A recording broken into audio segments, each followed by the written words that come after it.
Hello and welcome to Blockchain Gaming World with me, John Jordan. So we're continuing on with the demo version of Guilds of Guardians. 2 days left.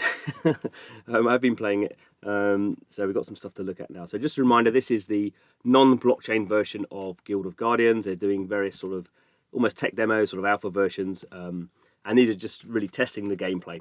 So there's going to be a whole bunch of these. The game isn't due to be released and at least until Q1 2023, so that's potentially like another 6 months off.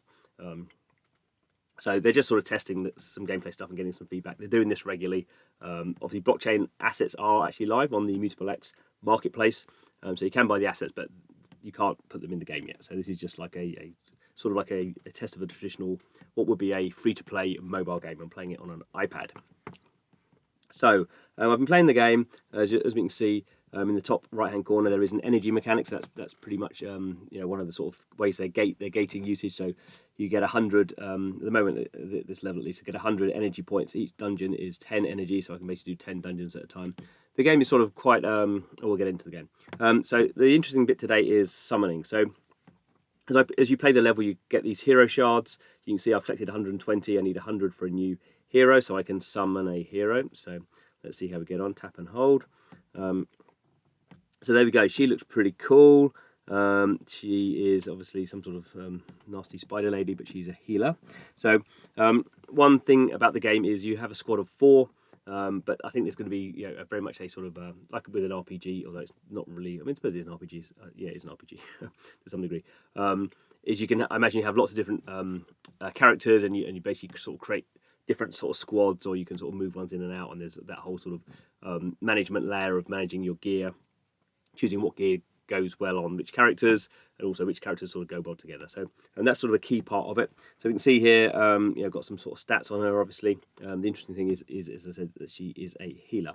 Now, obviously, the problem is when you get these new characters, they're going to be really weak in comparison to the ones I've been previously playing. So, if I come back to my barracks, so this is my current squad, and these, I've played whatever it is now.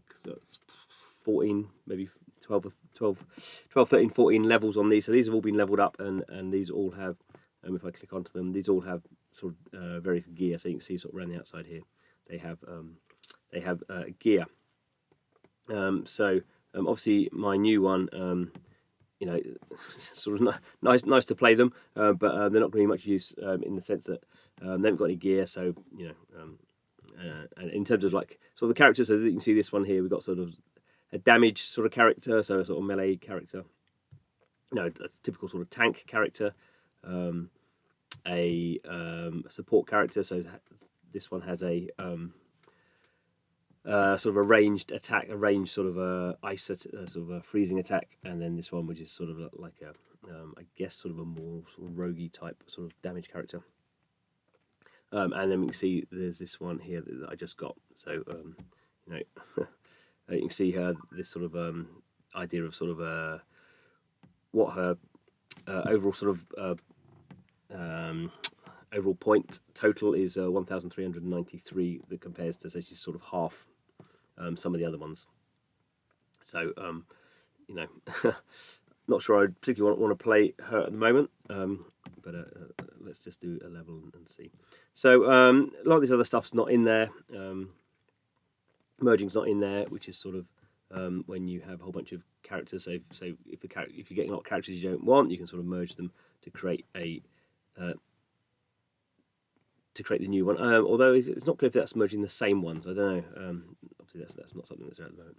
And then Ascension, where you're sort of leveling them up. So at the moment you're sort of leveling up characters in terms of their sort of XP. But you're not sort of leveling them up in terms of sort of getting to the next level. I'm not sure that's in the game actually. Let's quickly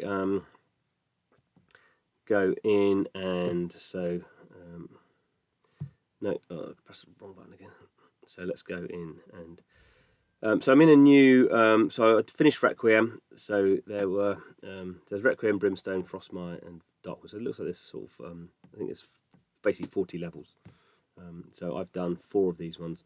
So Brimstone, as you expect, is sort of like a Requiem is sort of like a sort of just typical sort of what you expect from a dungeon level. Brimstone is much more fire-based. Obviously, Frostmire is going to be ice-based if I get that far. So let's go in and play. So I'm going to choose those. It's going to tell me here. So on the bottom there, it says my sort of the sort of power of my squad is 11,053, and the sort of the power of the dungeon is 9,350. So it gives you some idea whether you're going to win or not. Obviously, I could still lose if I. There's not actually too much I can do to lose, to be honest. But as I sort of show you, there's an interesting sort of idle type mechanic to this game, which is not a great surprise for free-to-play mobile games. They sort of have this. So here we can see the characters dropped into the dungeon. I'm not sure if the dungeons are procedurally generated or not. They could be. That would be sensible, I guess.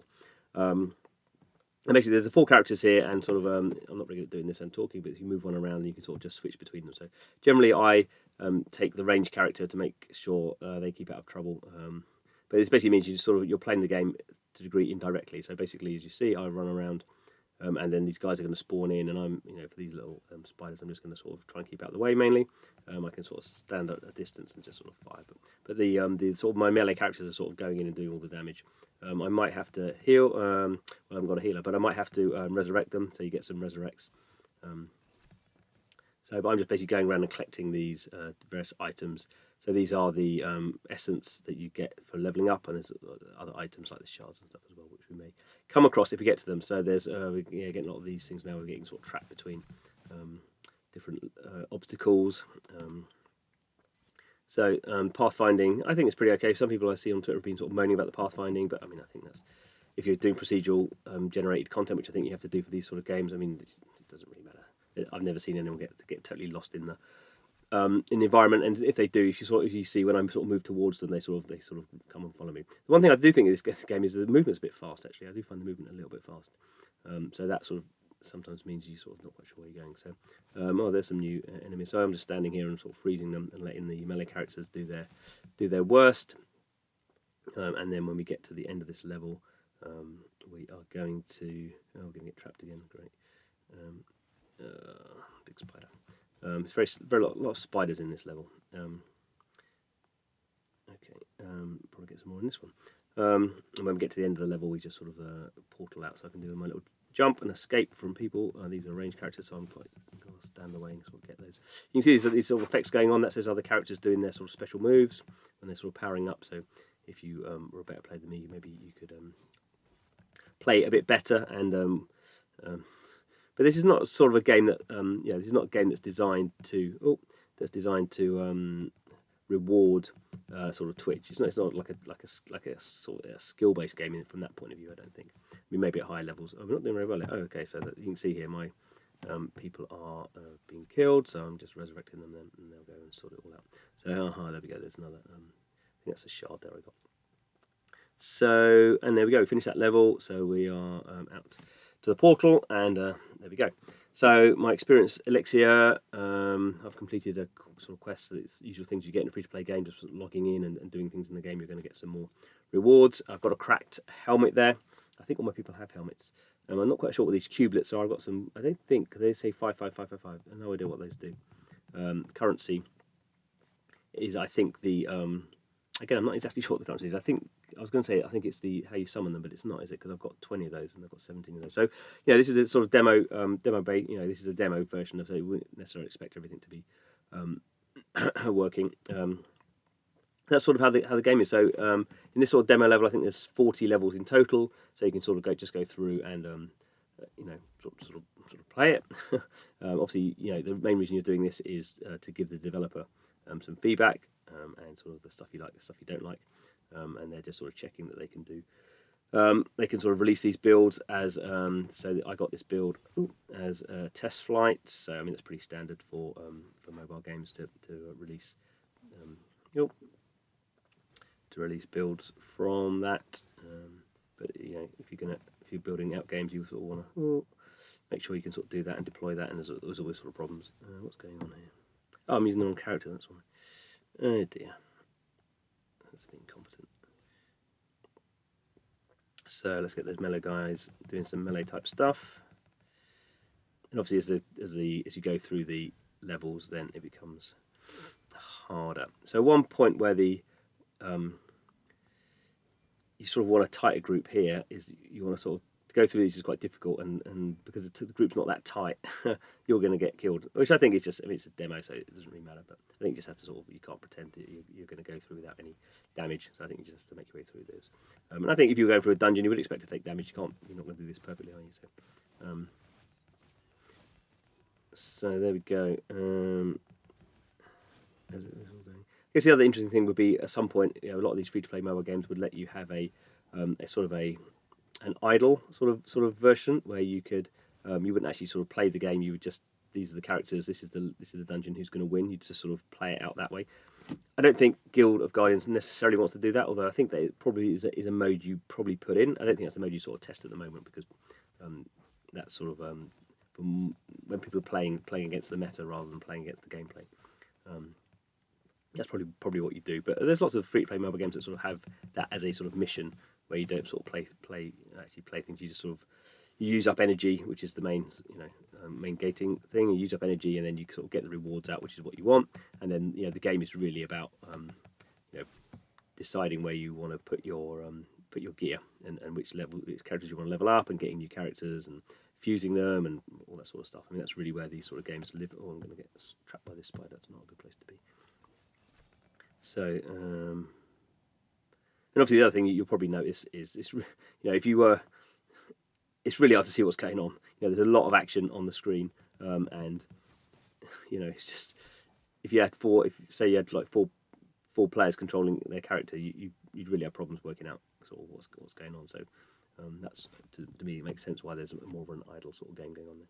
So up we go, level. I've got some leather boots there. So there we go. I think I'll leave it for that on this video. You sort of get the idea what's going on there. This is, that's the gameplay. This is the meta. A whole bunch of blockchain stuff. You can see how that's going to play into it. If you actually, some of these characters you'll get for free. Some of them will be NFTs that you can sort of level up. Maybe gear will be NFTs, and maybe you can sort of level up the gear as well. And then there's some idea, I guess, in the marketplace that you can sort of maybe sell these things on, or people who want to find particular bits of gear or go down particular sort of routes of collecting. They can do that as well. But that's, I'll say, that'll be a demo for another day. Anyway, thanks for watching Blockchain Gaming World. 2 days left of of Guild of Guardians. So please subscribe. See you guys.